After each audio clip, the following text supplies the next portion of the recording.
আমাৰ ফেচবুকত মোবাইল খুলিলে দেখি থাকিব অসমৰ ৰঙীন শিল্পী অত্যাধুনিক তেখেতক আমাৰ মঞ্চত পাই আমি গৌৰৱান্বিত। তেখেতক আমি এখনি তেখেত বুলি নকওঁ, তেওঁ মোক কয় মোক তই বুলি মাতিব না, মোক নাজানো ছাৰ কয়, নাজানো ছাৰ নকয়, নাজানো ছাৰ এনেকৈ মাতে। হ'ব বাৰু যিয়ে মাতে। তেখেতকো এখনি ফুলাম গামোচা আৰু ৰঙীন শিল্পী ৰত্ন বঁটাৰে সন্মানিত কৰিব বিচাৰিছোঁ। এই সন্মান কুঁহিয়া আগবঢ়াব সুশীল বৰুৱা ছাৰৰ হকে দিয়াব বিচাৰিছোঁ। আগবাঢ়ি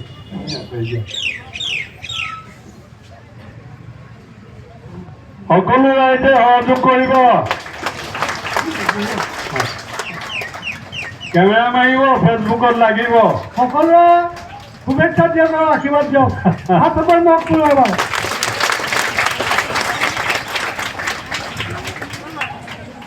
আৰু কেইবাজনো শিল্পী আহি আছে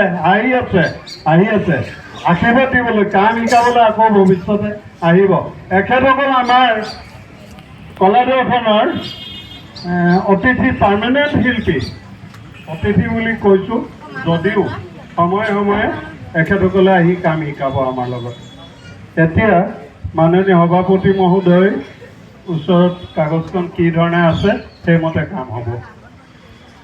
আকৌ মোৰে দায়িত্ব আহিলে মাননীয় সভাপতি মহোদয় আমাৰ মঞ্চত উপবিষ্ট বিশিষ্ট প্ৰতিজন শিল্পী হয়।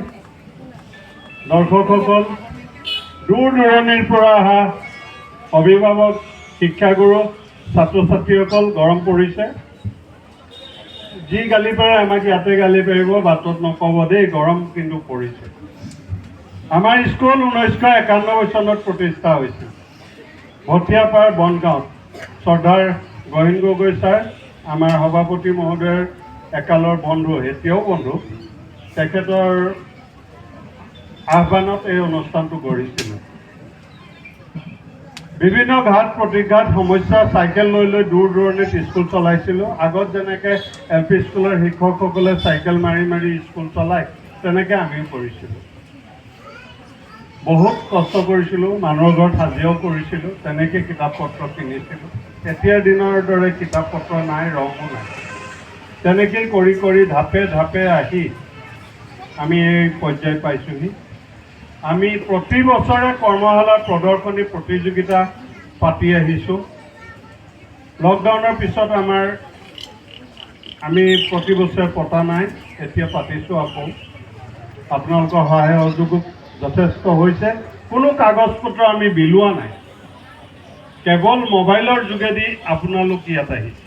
শিক্ষকসকলক দিছোঁ, শিক্ষকসকলে আপোনালোকক দিছোঁ। আমি প্ৰতি বছৰে কৰ্মশালা প্ৰদৰ্শনী প্ৰতিযোগিতা পাতিছোঁ। আমাৰ কৃতিত্ব যিবিলাক ছাত্ৰ ছাত্ৰী আছে, কৃতি বঁটা পাইছে, তেওঁলোকক সেই বঁটা আমি বহু টকা খৰচ কৰি প্ৰদান কৰিছোঁ। আমাৰ স্কুলখন অসমৰ ভিতৰত এনেকুৱা এখন স্কুল, ৰেজিষ্টাৰ্ড স্কুল। আমি 91 চনতে পঞ্জীয়ন কৰাইছোঁ। তেতিয়াৰ পৰা একে লেঠাৰিৰে আমি ৰিনিউ কৰি আহিছোঁ।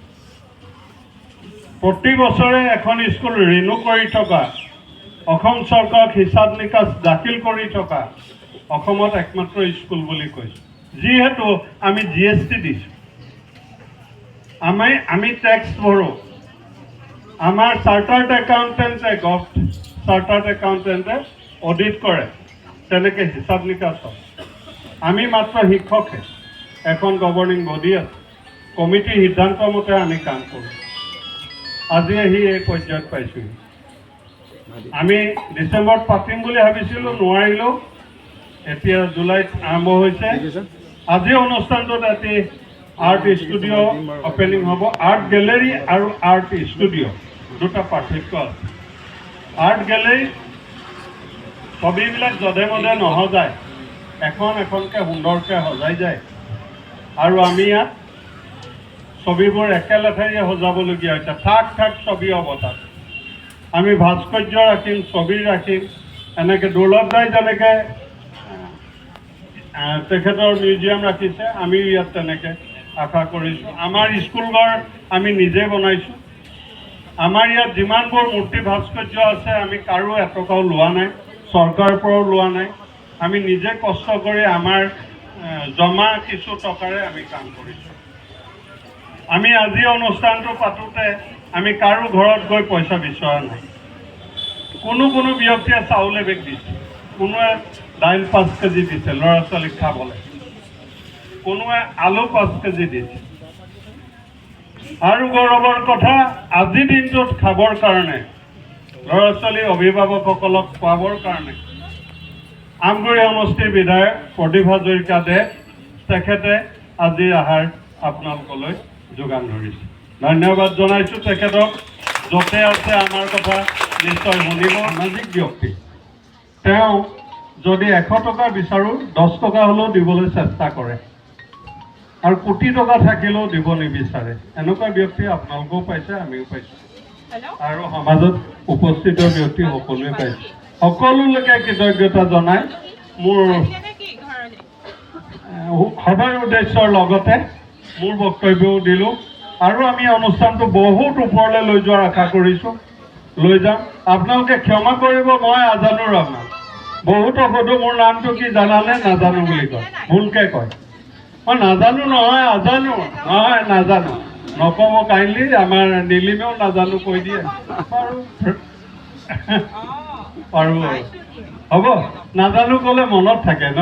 হ'ব, মোৰ নামটো মনত থাকিবনে সকলোৰে? আজানো নাথাকিলে নাজানো থাকিব, তেতিয়াও হৈ যাব, উল্টা কৰি দিব। আৰু উন্নতি কৰিম আমি, আপোনালোকৰ উন্নতি হওক আশা কৰিছোঁ। ধন্যবাদ। আমি সাধাৰণ